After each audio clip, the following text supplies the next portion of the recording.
자, 이제 아까 이런 개념 배경을 좀 말씀을 드렸고요. 다음에 이제 프로젝트 파이낸싱은 프로젝트. 보통 프로젝트 하면 사업 계획, 사업 이런 거잖아요. 파이낸싱 이거는 이제 요거는 금융 이렇게 생각하면 돼요. 자금 융통 이렇게. 프로젝트 파이낸싱이라는 거는 사업의 계획을 보고서 그게 수익이 괜찮아 보이면 대출을 해주는 거예요. 보통은 이제 담보 대출을 많이 하지 않습니까? 근데 이거는 담보도 필요 없고요. 신용도 묻지 않아요. 그렇다고 해서 무슨 러시안 캐시 이런 것도 아니고요. 이거는 사업의 수익성을 보고 대출을 해주는 거예요. 요거를 담보로 한다 그래. 표현은 그래. 표현은 요걸 담보로 한다. 자, 그래서 어떤 좋은 아이디어가 있으면 그 아이디어를 이제 프로젝트를 이제 사업 계획서를 작성해야 되겠죠. 그래서 금융기관에 제출을 합니다. 그럼 금융기관이 그거 보고 이게 괜찮아 보이네 하면은 대출을 해주는 겁니다. 자, 근데 세계 최초로 적용된 것은 수에즈 운하 뚫을 때 적용된 거라고 합니다. 수에즈 운하는 저기 있는 거죠. 저희 이집트 있죠. 거기 이제 지중해에서 빠져나오면 그게 홍해로 가나요? 그 수에즈 운하를 빠져나오면은 그렇게 해서 빠져나가서 이제 바로 인도양 태평양으로 바로 오죠. 그러니까 아프리카 대륙을 저 밑으로 내려갔다 올 필요 없죠. 굉장히 시간과 유리 비용을 많이 절감할 수 있죠. 그러니까 통행료가 많이 비싸도 충분히 승산이 되죠. 수익성이 있죠. 자, 그래서 수십 년 걸렸죠. 그거 뚫는데 수십 년 걸렸는데 그 들어간 돈을 그런 식으로 대출을 해준 거죠. 근데 이제 본격적으로 이게 적용이 된 것은 1920년대에 미국의 텍사스에 뭐가 있죠? 유전지대가 있죠. 텍사스 유전지대. 텍사스 유전 개발할 때 이게 본격적으로 적용됐다고 합니다. 그 유전 개발이라고 하는 것이 시추라는 걸 해야 되잖아요. 이렇게. 그 다음에 이제 뚫리면은 어느 정도 경제성이 있는지 이렇게 봐야 되잖아요. 실패하면은 돈 날리는 거고요. 성공하면 대박 나는 거고요.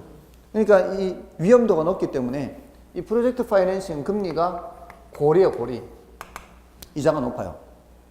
그리고 이렇게 이제 프로젝트 파이낸싱에 들어가는 돈을 펌핑 머니라 그래요. 펌핑 머니. 펌프 아시죠? 펌프. 네. 이 펌프 할 때 이게 이제 이렇게 자사 올릴 때 물을 한 바가지 넣어야 되잖아요. 마중물 아세요? 마중물 참 이름 이쁘죠? 말이 이쁘죠? 마중 나가는 물 집어넣어야 되잖아요. 마중 나가는 물, 마중물. 이렇게 해서 이렇게 자사 올리잖아요. 영어로 마중물을 펌핑 워터라 그래요. 펌핑 워터라 그래요. 영어로. 근데 원유가 터질 때까지 돈이 계속 들어가야 되잖아요. 그래서 펌핑 머니라 그래요. 펌핑 머니. 터질 때까지 계속 돈이 들어가야 되니까. 일단 터지면은 더 이상 돈이 들어갈 필요 없죠. 원유가 나오니까. 그걸로 추가로 뚫을 것도 그걸로 이제 팔아가지고 뚫으면 되는 거고. 그리고도 이제 충분히 이제 원유가 많이 나오면은 그때까지 들어간 돈 상환을 하고 그리고 이제 수익을 남기면 되는 거죠. 그게 바로 프로젝트 파이낸싱인데 우리 부동산 쪽에서는 이런 식입니다. 좋은 이제 개발 아이디어가 있어요. 무슨 쇼핑몰을 어디에 지으면은 이거 분양이 잘 되겠다. 그럼 아이디어 있으면은 그 사업 계획서를 금융기관에 제출하면은 금융기관에서 검토를 합니다. 사업 계획서를 검토를 해서 이거 괜찮아 보인다 하면 이제 대출이 나가는 거예요.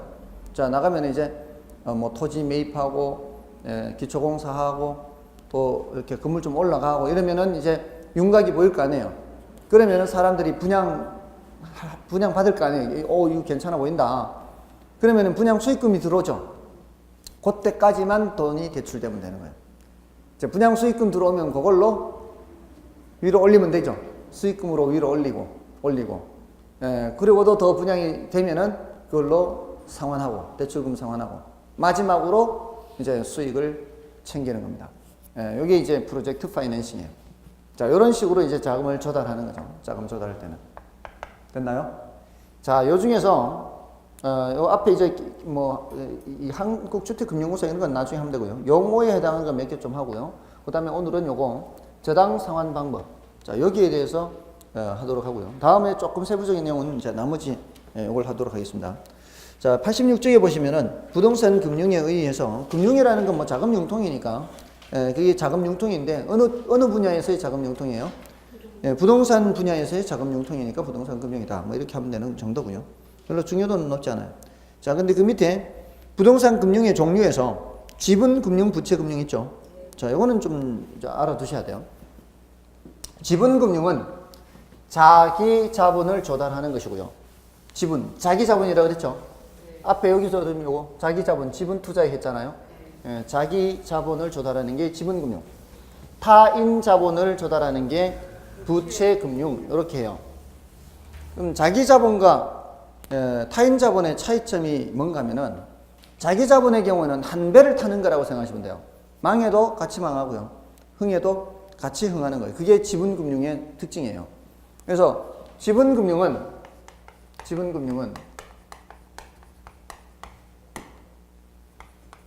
부채금융하고 얘는 수익이 생길 때 그 수익을 정해진 이자로 주는 거예요? 배당해 주는 거예요? 얘는 배당을 해줘요. 실적에 따라 배당을 해줍니다. 이쪽은 이자를 줍니다. 이게 아주 큰 차이점입니다. 이거 말고도 이제 여러 차이가 있어요. 우리 경영을 할 때 감나라 배나라 할 수 있는 건 뭐예요? 이쪽이죠, 이쪽. 경영 참여를 할 수 있죠. 이거는 경영 참여를 할 수가 없죠. 근데 이거는 우리 쪽으로는 조금은 중요도가 낮고요. 그 다음에 청산시, 청산 자산에 대한 우선권이 누구한테 있어요?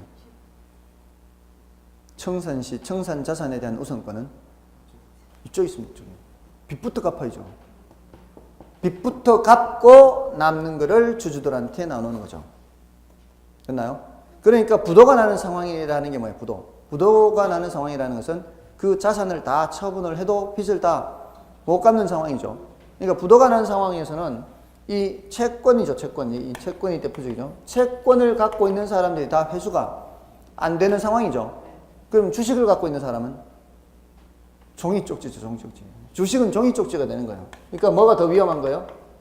주식이 더 위험한 거죠. 채권은 그나마도 남아있는 거 이렇게 어느 정도는 회수가 되지만 얘는 전혀 회수가 안 되는 거죠. 우리 부동산 쪽에서 아까 했던 리츠가 이게 지분금융의 대표죠. 부동산 쪽에서는. 근데 아까 저당 유동화 했잖아요. 저당 유동화 하면 이제 다음에 MBS, ABS 이런 걸 공부해요. 이 부동산 쪽에서는 이런 것들은 부채금융에 속해요. 그 외에 뭐 조인트 벤처라든가 뭐 또 있어요. 등등등 있는데 신디케이션 이런 거 있는데 지금 단계에서는 이런 거 다 외우거나 할 필요는 없고요. 다만 이제 우리 왜 펀드 하잖아요. 펀드는 정해진 이자 주는 거예요? 배당해 주는 거예요?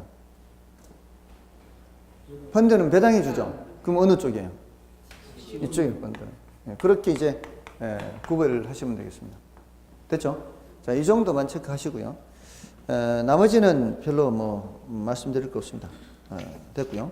그다음에 이제 저당 상환 방법에 고정금리 대출해서 고정금리를 다시 나누고 있죠.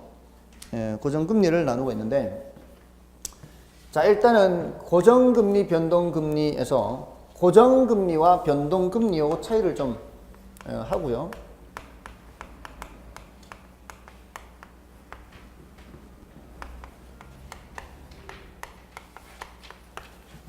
고정금리는 대출금리를 고정시킨다는 얘기입니다. 대출금리를 고정시킨다는 얘기예요. 10년이면 10년, 20년이면 20년 이렇게 장기간 고정시키는 거예요. 대출금리를. 자, 근데 요걸 이제 이 구조를 이해하려면은 금융기관이라는 데가 얻는 수익이 바로 무슨 수익이에요? 예금이자와 대출이자 요 차이죠. 은행이라는 데가 돈놀이 하는 데잖아요. 예금주들한테 예금 주는 이자보다 대출을 줄 때 대출 이자가 더 높잖아요. 그거를 먹는 데가 금융기관이죠. 그거를 뭐라고 얘기해요? 예대마진이라고 해요. 예대마진. 예대 마진. 예, 그러니까 대출 금리가 예를 들어 여기가 뭐 3%다. 그러면 이제 예금 금리가 1.5%다. 이렇게 돼야 될 거 아니에요. 그러니까 예금 금리와 대출 금리의 요 차이 있죠. 요거를 뭐라고 얘기한다고요? 예대 마진이라고 해요. 요거 차이를 먹는 데가 금융기관이라고요. 자, 그런데 대출 금리를 고정금리로 이렇게 이제 정해놨는데 10년의 긴 기간이죠. 근데 예금을 10년 동안 하나요? 할 수도 있어요. 하기도 했습니까? 예금 10년 한 적 있어요? 야, 연금요? 아, 예금. 연금 말고 예금. 예금을 10년 하시는 분들은 저하고 제가 굉장히 친하게 지내고 싶어요. 왜냐하면 아니 먹고 살 돈도 없어서 팍팍한데 돈을 은행에다가 10년간이나 넣어 놓는다는 거는 이건 뭐 엄청난 자산이 있다는 얘기입니다, 사실은. 그죠? 예. 아니 그런 돈이 있으면 사실은 예금은 수익이 별로 없으니까 뭐 어딘가에 뭐 부동산이라든가 뭐 이런 데 넣어 놓는 거 아니에요. 근데 예금에 그렇게 있다는 얘기는 이미 다른 자산도 충분히 있으니까 이게 분산 투자라는 차원에서 하는 거 아니에요. 그러니까 보통은 예금은 1년 또는 2, 3년 이내입니다. 긴 거는 별로 없거든요. 예, 그래서 사실은 예금은 1년이 제일 많고요. 예, 3년도 많지 않아요, 사실은. 3년까지 넣어 놓는 사람, 이런 사람도 드물어요. 예. 돈 많은 사람이나 그렇게 하지. 예, 저 같은 사람은 예금 3년, 무슨 3년이에요, 3년은. 지금 당장 먹고 살 것도 없는데. 예, 아무튼, 예금은 짧단 말이에요. 자, 요때 당시에는 예금이자가 이렇게 낮았어요. 자, 1년이 지났거든요. 1년이 지났는데, 이제 예금주들이 예금 찾을 거 아니에요. 1년 만기 1년 하면은. 자, 근데 그 당시에 이제 금리가 올라갔어요. 자, 그럼 만약에 다시 예금을 한다 할지라도, 두 번째 예금할 때는 이제 예금 찾았으니까, 다시 예금할 때는 금리가 더 높은 예금에 그래서 이 높은 금리에 예금할 거 아니에요.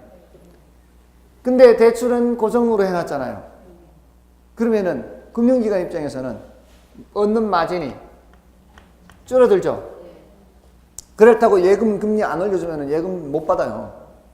그러니까 예금 금리를 올려주기는 줘야 되는데 대출은 고정돼 있으니까 금리가 상승하는 시기에 어떻게 돼요?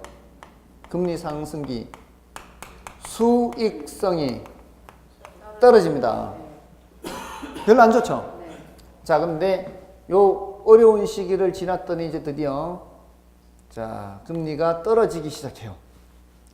자, 그럼 어떻게 해? 금리가 떨어지는 시기에는 수익성이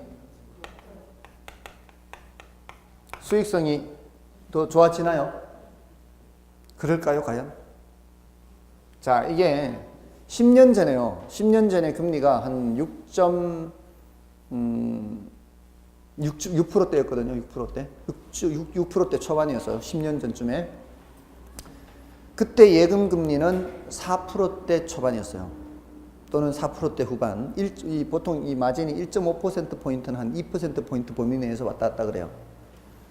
자, 10년 전에 대출을 그렇게 받은 사람이, 자, 이거 20년 만기라고 해볼게요. 10년이 지난 지금 시점에 지금 대출 금리가 어떻게 됐어요? 3%대로 떨어졌죠. 6%대에서 3%대로 떨어졌어요. 그때 10년 전에 6%로 빌린 사람이 지금도 계속 그거 그렇게 갚아나가고 있을까요? 정말로요? 지금도 고정이니까 그냥 착하게 그냥 계속 6%대로 계속 갚아나갈까요?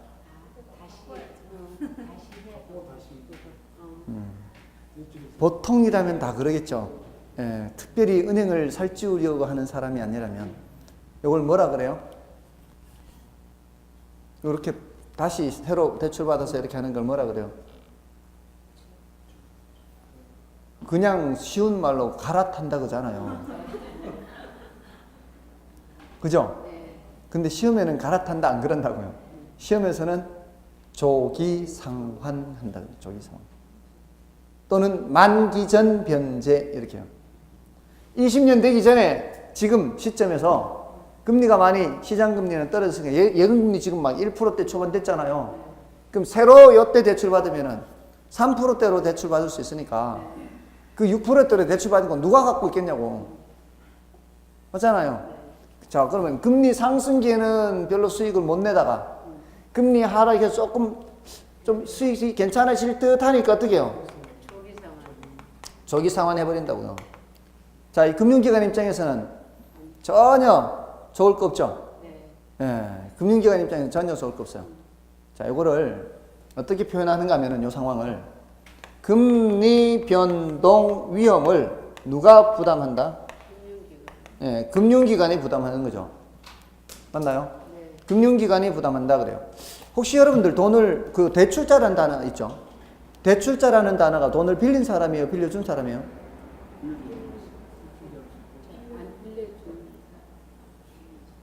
빌린 사람이에요? 빌려준 사람이에요? 빌려준 사람.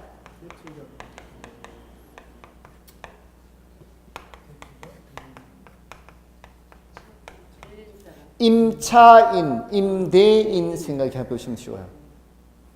임대인이 빌려준 사람, 임차인이 빌린 사람, 대출자가 빌려준 사람, 차입자가 빌린 사람.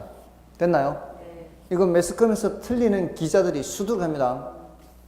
매스컴에서 틀린 기자들이 수두룩해서 제가 이 스마트폰으로 이렇게 이 경제 기사를 볼 때 차입자라고 해야 되는데 대출자로 한 기자들이 바보 같은 기자들이 많아요. 그래서 저 그 딱 보는 순간 저는 그 기사 맨 밑에 가면은 기자 이메일 있죠. 터치를 해서 메일 바로 보냅니다. 미리 문구를 작성해 놨어요. 꼭 복사해서 붙이기만 하면 돼. 예. 이 용어를 잘못 사용하고 있다고. 아니 이거 완전히 반대잖아요. 사람들이 잘 오해하게 하는 거죠. 잘 모르게 하는 거죠. 헷갈리게. 그래서 여러분들도 이런 거 보면은 바로 그냥 제가 저 문구 드릴 테니까 보내세요. 지금까지 4번인가 기자가 4번인가 그렇게 해서 각각 다른 기자한테 그렇게 보냈는데 한 놈만 한 놈 그 사람 여자였다 참 한 놈이 아니고 그 한 사람만 고맙다고 답장이 왔어요. 다른 놈들은 다 씹더라고. 아니 가르쳐 줬으면 고맙다고 해야지. 경제 기사를 쓰는 경제 기자가 이런 걸 틀리면 안 되잖아요. 그죠? 그죠? 그러면 이제 우리는 시험에서 틀리는 거예요? 우리는 시험에서 틀리는 거예요. 그러면 안 돼요. 예. 이건 차입자라고 해야 돼요, 이거. 시험에서 틀리기 때문에 이건 굉장히 우리는 중요한 거예요, 지금. 아시겠죠? 대출자는 돈 빌려준 사람, 차입자는 돈 빌린 사람. 그래서 금리 변동 위험을 대출자가 부담한다, 이렇게 해요. 이렇게 표현한다고, 이 고정금리는. 그러니까 고정금리는 금융기관 입장에서는 별로 좋을 거 없죠. 네. 자, 그러니까 변동금리로 대출을 하지 않고 대출 받지 않고 고정금리로 대출을 받겠습니다 하면은 어떻게 했어요? 안 하겠죠. 그럼 굳이 한다면은 이 금리를 더 높게 해서 대출을 해줍니다. 예, 그리고 실제로 주택담보대출은 시중은행에서 없어요. 취급 안 해요. 불리하니까. 주택담보대출은 고정금리 없습니다. 예, 고정금리 효과를 조금은 얻을 수 있는 게 5년 만기 고정금리가 있어요. 근데 주택담보대출에서 5년 만기 대출은 그 주택담보대출이라고 하기는 좀 어렵죠. 예, 이게 5년 만기짜리 있어요. 그건 혼합형이라고 해서 그렇게 하는 게 있는데 전부 다 뭐라고 보면 돼요. 6개월 변동금리라고 보시면 돼요. 6개월. 그래서 취급하는 거는 여기 한국주택금융공사는 취급해요. 지금 저 혹시 자범이 들어가는 거 없나요? 저 지금 호박 나이트 이런 거요? 혹시 그런 거 아닌가 저거? 예전에 무슨 호박 나이트인가 무슨 있었지 않았나요? 아니 근데 왜 무슨 나이트는 호박이 왜 그래 많아요? 나이트 클럽 할 때 호박 나이트 많잖아요. 그게 12시 되면 들어가야 돼서 그런가? 저기 신데렐라에 12시 되면 12시 되기 전에 가야 되지 안 그러면 호박으로 다시 바뀌어 버리니까. 아무튼 자, 변동금리, 거의 대부분 변동금리라고 보시면 돼요. 한국주택금융공사는 공기업이잖아요. 공기업이기 때문에 얘는 고정금리를 취급해요. 얘는 고정금리 취급하는데 시중은행에서는 고정금리 취급하지 않습니다. 저거는 아주 오래된 노래인데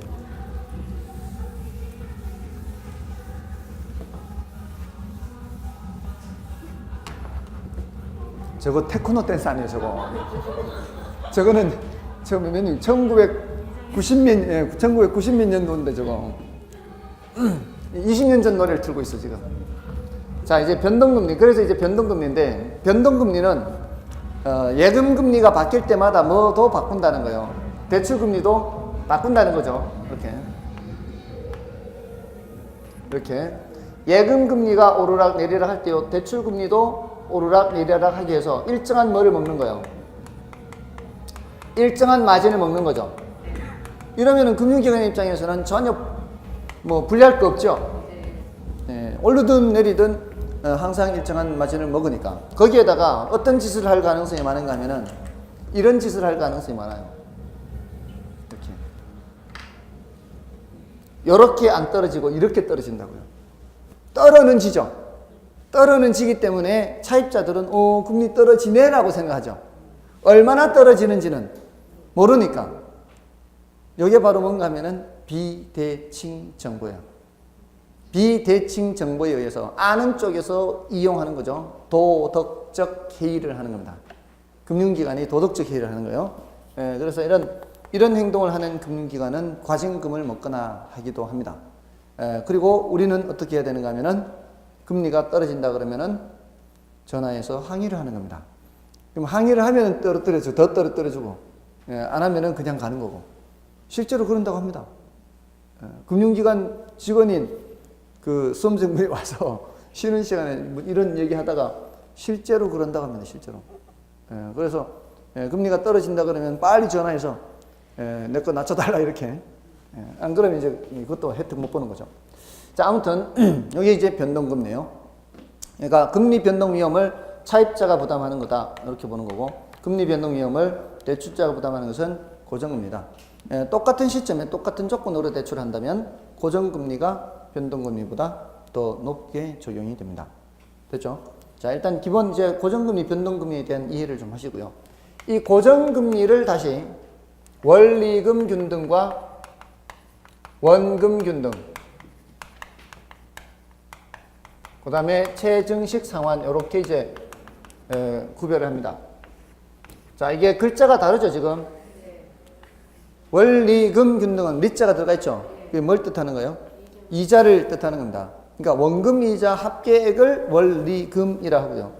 요거는 이자가 없죠? 원금 상환만 균등한 거예요. 분명히 이렇게 말씀을 드렸는데 5월쯤에 가서 원리금에 이자도 들어가 있나요? 뭐 이렇게 질문해요.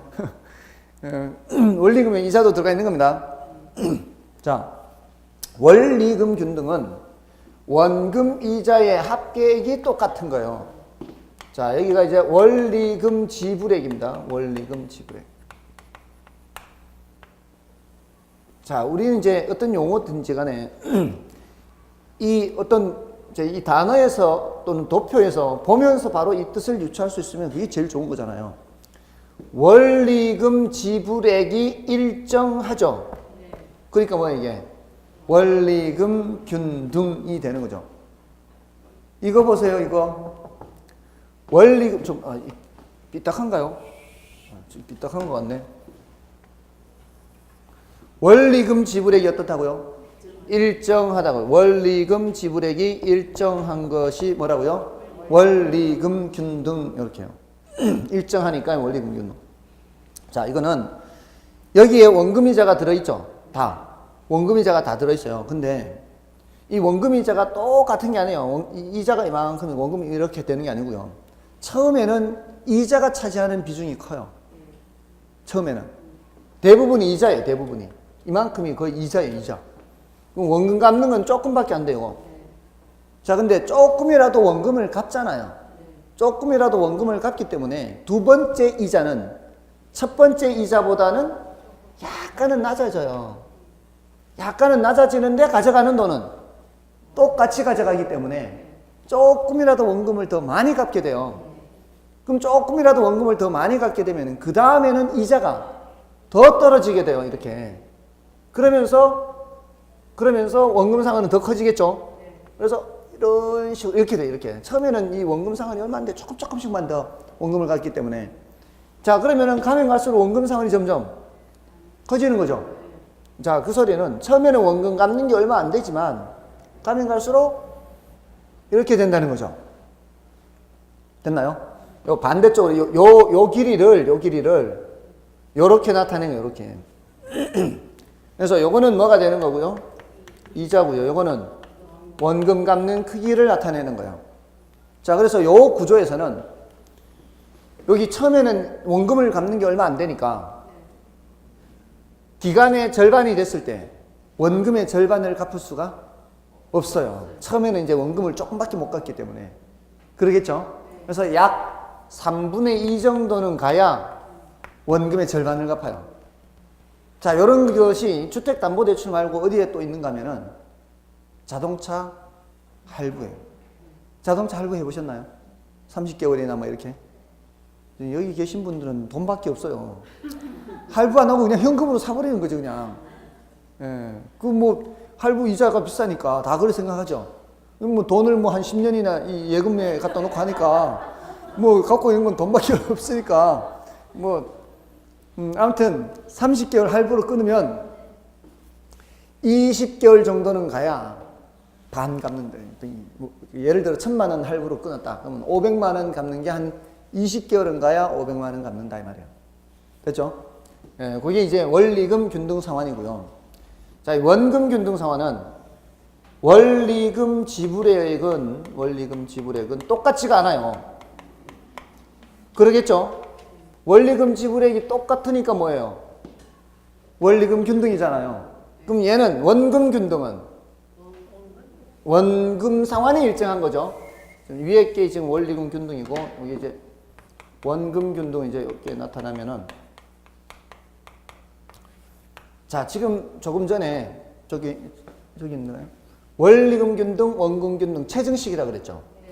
체증식은 뭐겠어요? 원리금 지불액이 점점 증가하는 거예요. 원리금 지불액이 점점 증가하는 거. 원리금 지불액이 일정한 거는 원리금 균등이잖아요. 그럼 또 뭐가 한 가지 있겠어요?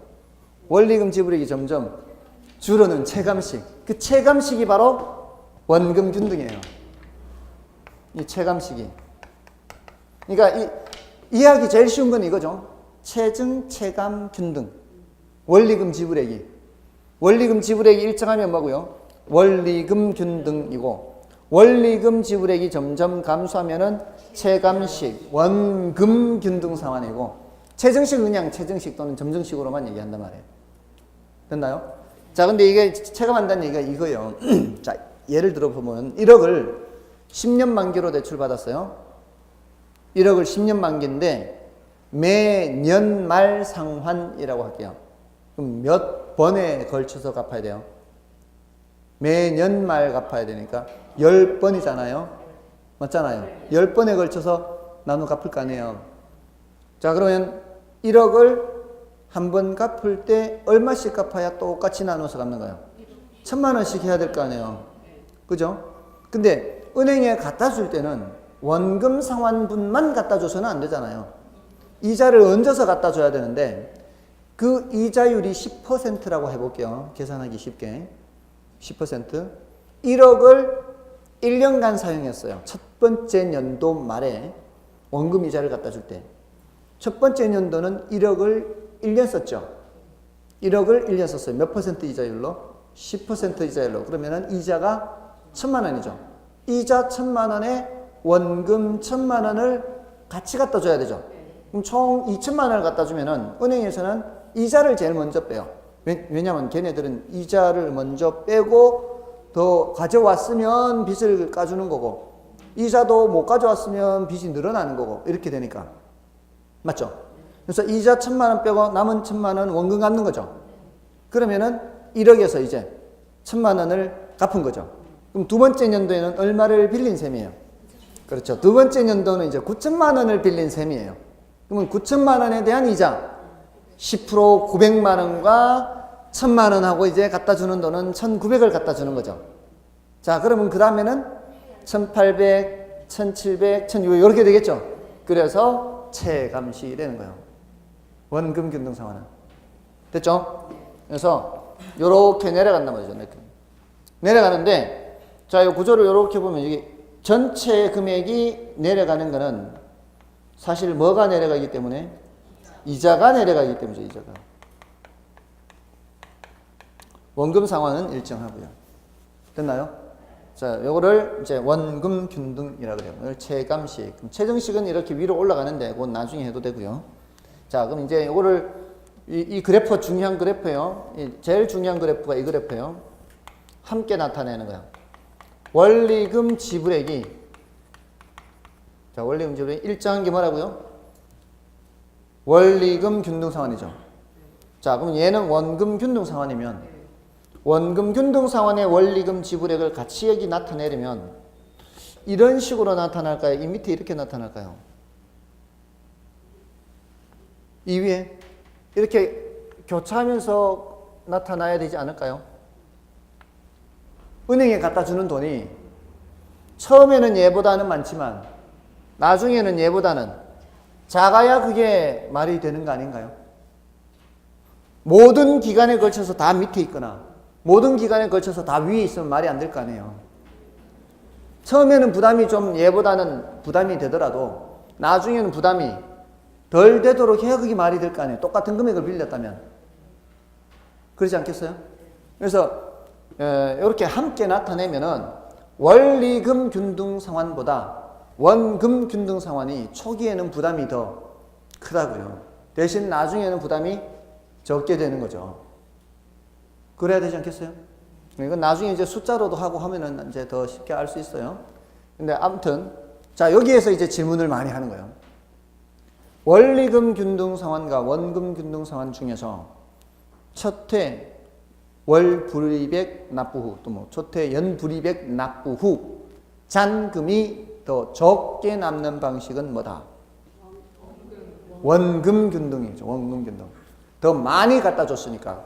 첫 회는 이자는 똑같을 거 아니에요.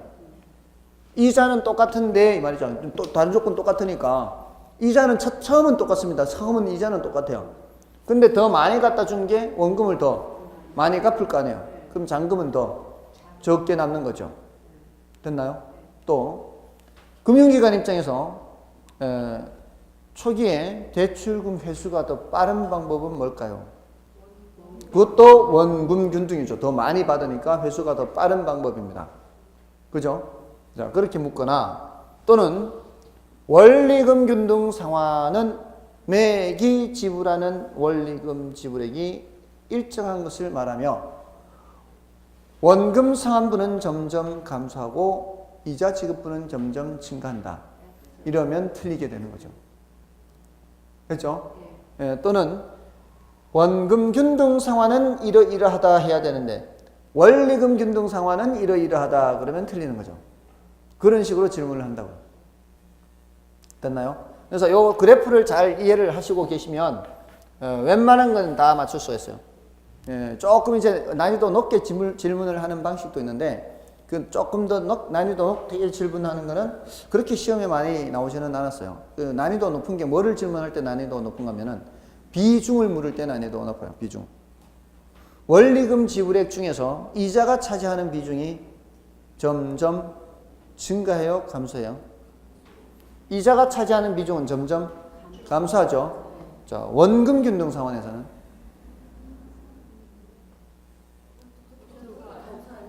그것도 감소합니다. 비중은 다 감소해요. 비중은. 왜냐하면은 이 원금이 일정한데 이자가 점점 줄어드니까 전체에서 이자가 차지하는 비중은 감소하는 거죠. 그럼 전체에서 원금 상환분이 차지하는 비중은 원금 상환이 차지하는 비중은 어떻게 돼요?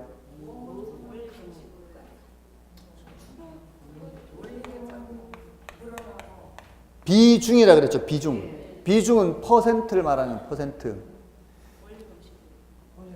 퍼센트는 이만큼에서 요만큼이 원금 상환이잖아요. 이만큼에서 이만큼이 원금 상환이죠. 전체에서 원금 상환이 차지하는 비중은 점점 커지는 거죠. 그런 데 속으면 안 된다고요. 그 원금 상환액은 일정하지만 그 비중은 점점 커지는 겁니다. 여기도 마찬가지고.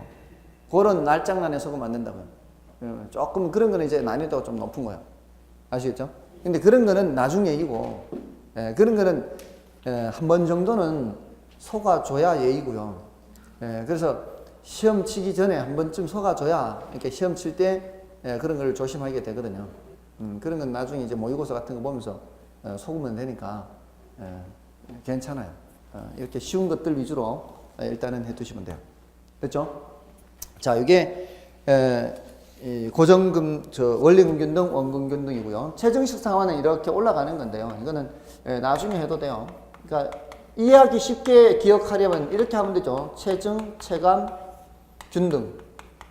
그죠? 근데 이건 원리금 균등이고, 이거는 원금 균등이고, 최정식은 그냥 최정식이고. 최정식은 초기에 지불하는 금액이 얼마 안 돼요. 얼마 안 되면은 이자도 안 될 수 있어요. 내는 금액이. 이자도 안 되면은 오히려 처음에는 빚이 늘어날 수가 있어요. 그거를 부의 상환이라 그래요. 정상적으로 상환을 해야 빚이 까내려갈 거 아니에요. 근데 부의 상환 해버리면은 빚이 오히려 늘어나게 되는 것을 말해요.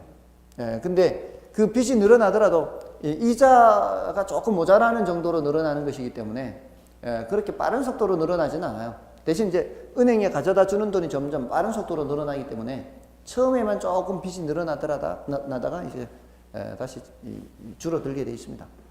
여기 이제 최정식이에요. 자, 그렇게 하시면 되고요. 자, 넘어가셔서 88쪽에 가시면은 대출에 따른 위험에서 여러 가지 위험들이 있죠. 그 중에서 1번 위험과 3번 위험 정도만 좀 체크를 하시면 돼요. 1번 위험은 채무 불이행 위험이고 3번 위험은 조기 상환 위험이죠. 1번의 채무 불이행 위험은 이거는 지금 거기 표현은 담보 물건의 가치가 대출 잔액보다 하락할 위험 이렇게 돼 있잖아요. 이거는 이렇게 좀 바꾸세요. 차입자가 채무를 불이행할 위험 이렇게 하면 돼요. 차입자가 채무를 불이행할 위험.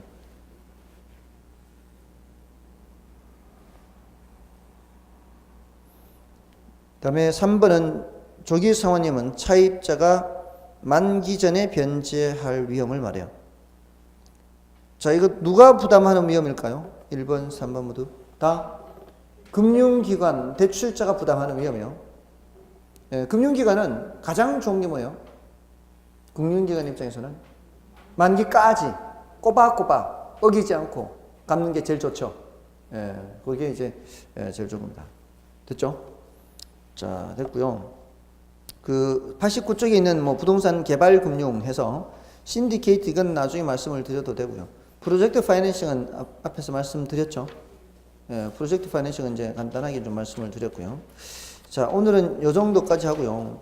복습만 좀 하고 마치도록 하겠습니다. 다음 주에 이제 아까 그 저당 유동화라든가 다른 내용들을 좀 말씀을 드리도록 하겠습니다. 지금 오늘 했는 내용이 투자론에서 화폐 시간 가치에서 한 번이냐 여러 번이냐 이게 표현이 어떻게 달라진다 그랬죠? 한 번은 일시불이고요. 한 번은 일시불. 여러 번은 뭐예요? 여러 번. 연금 형식이죠. 이렇게. 맞나요? 자, 그래서 이때 금액이 궁금할 때는 어떤 계수표에서 찾아야 되고요? 연금의 내가 계수표에서 찾아야 되고, 이럴 때에는 일시불의 내가 계수표에서 찾아야 되고, 이 금액을 알고 이 금액을 구하려고 할 때는 일시불의 현가 계수표에서 찾아야 되고, 매 기간 불이익되는 금액이 있고, 자, 이걸 목돈이라고 얘기한다 그랬죠? 목돈이라고 표현한다 그랬어요. 이 목돈의 크기를 구하려고 할 때는 연금의 현가계수, 현재 목돈이죠. 현재 목돈을 구하려고 할 때는 연금의 현가계수. 미래 목돈의 크기를 다 합산되는 거죠. 할증돼서 합산되는 거. 이거는 할인돼서 합산되는 거예요. 그래서 연금의 현가계수, 연금의 내가계수 이렇게 했고요. 그다음에 현금 수지 측정에서 가, 유, 순, 전, 후 했어요. 가가 뭐예요? 가는 가능총소득이고요. 유는 유효총소득. 자, 유효총소득이 일단 내 주머니에 들어온 돈이라고 그랬죠. 가능총소득과 유효총소득의 차이가 나는 이유가 뭐예요? 공실이 있을 수가 있고, 불량부채 충당금이 있을 수 있죠. 그리고 기타 소득은 더합니다. 그래서 일단 내 주머니에 찍힌 돈이 유효총소득이고, 여기서 세 단계로 뺀다 그랬죠. 제일 먼저 뭘 빼고요? 경비 빼고, 다음에 빚 갚고, 다음에 세금 내고, 이렇게. 경비 빼고 남는 게 뭐고요? 순뭐고요. 다음에 빚 갚고 남는 게 세전이고요. 세금 내고 세후, 이렇게. 그렇게 일단 그렇게만 해도요. 구조를 알기 때문에 나중에 이제 더 정확하게 용어를 구사하면 되거든요. 그죠? 예를 들어 이제 경비는 경비인데 영업 경비다. 빚은 빚인데 부채 서비스액이다. 세금은 세금인데 영업소득세다. 뭐 이렇게 이제 나중 가서 좀 더 구체적으로 용어를 사용하면 돼요. 됐죠? 그리고 순은 순인데 순영업소득이다. 전은 전인데 세전 현금수지다. 세후인데 세후 현금수지다. 이렇게. 그 다음에 이제 매순전후도 똑같은 구조라 그랬죠. 매순전후에서 매도액에서 경비 빼고 빚 갚고 세금 내고. 그래서 순전후가 경비 빼고 순매도액이고요.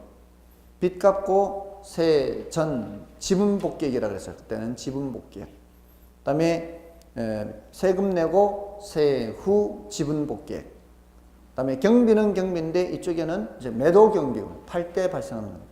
그 다음에 빚은 빚인데 다 못 갚은 빚을 갚는 거죠.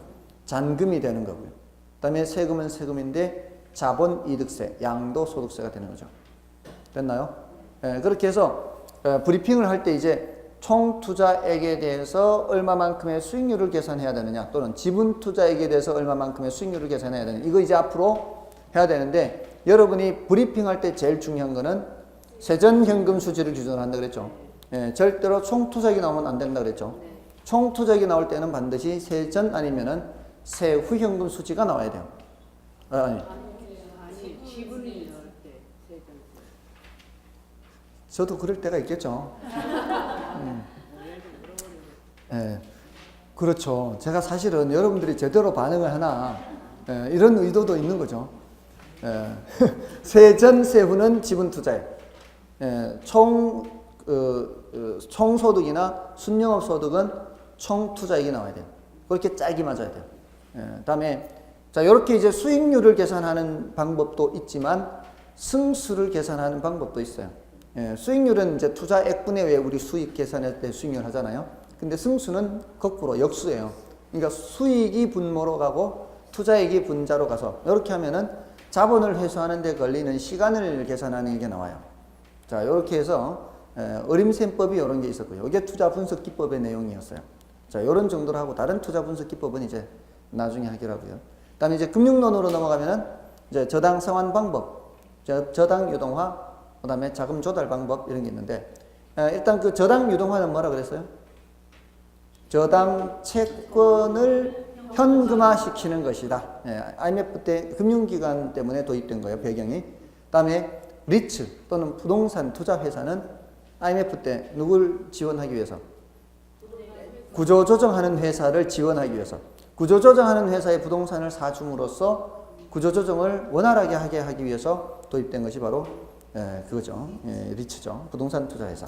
그다음에 프로젝트 파이낸싱은 자금을 조달할 때 물적 담보가 필요한 게 아니라 사업의 수익성을 보고 대출을 해준다 그랬죠. 그게 이제 프로젝트 파이낸싱. 자, 그런 내용이었고요. 그다음에 그 기초 용어 같은 거에서는 뭐 지분금융, 부채금융 이런 거 있죠. 지분금융은 자기자본 조달이고 부채금융은 타인자본 조달이고, 지분금융의 대표적인 것은 주식이고요. 부채금융의 대표적인 것은 채권입니다. 우리 부동산 쪽에서는 리츠가 지분금융의 대표적인 거고, 그 MBS나 ABS 저당 유동화에서 나오는 거, 그게 이제 부채금융에서 나오는 거고요. 지분금융은 배당을 해주는 게 특징이고요. 부채금융은 정해진 이자를 주는 게 특징입니다. 그렇죠? 그리고 마지막으로 했는 것이 채무불이행 위험이든 조기상환 위험이든, 이거는 누가 부담하는 거다? 대출자가 금융기관이 부담하는 거다. 뭐 이렇게 했고요. 그다음에 이제 고정금리, 변동금리 있죠. 고정금리는 대출기간 내내 대출금리가 고정돼 있죠. 대출금리는 고정돼 있지만 금융기관 입장에서는 예금금리는 오르락 내리락 하기 때문에 시장금리가 올라갈 때는 수익성이 떨어지죠. 요 그림 머릿속에 그림을 연상하면 되는 거예요. 근데 시장금리가 떨어질 때는 조기 상환을 해버리기 때문에 금융기관 입장에서는 금리 변동 위험을 고스란히 부담할 수밖에 없어요. 그래서 불리한 방식이에요. 그래서 요거를 이제 피하기 위해서 나온 것이 바로 변동금리죠. 그래서 변동금리는 이렇게도 표현하죠. 금리 변동 위험을 차입자가 부담한다 이렇게 할 수도 있는데 금리 변동 위험을 대출자가 차입자에게 전가시켰다 이렇게도 표현할 수 있어요. 자, 이렇게 해서 변동금리는 일정한 마진을 먹기 때문에 유리하고요. 그래서 똑같은 시점에 똑같은 이제 조건으로 대출을 해준다면은 고정금리가 더 높게 돼 있다는 거죠. 그나마도 취급 안 한다라고 보면 돼요. 자, 그다음에 고정금리 중에서도 다시 나눴죠. 원리금균등, 원금균등, 최증식.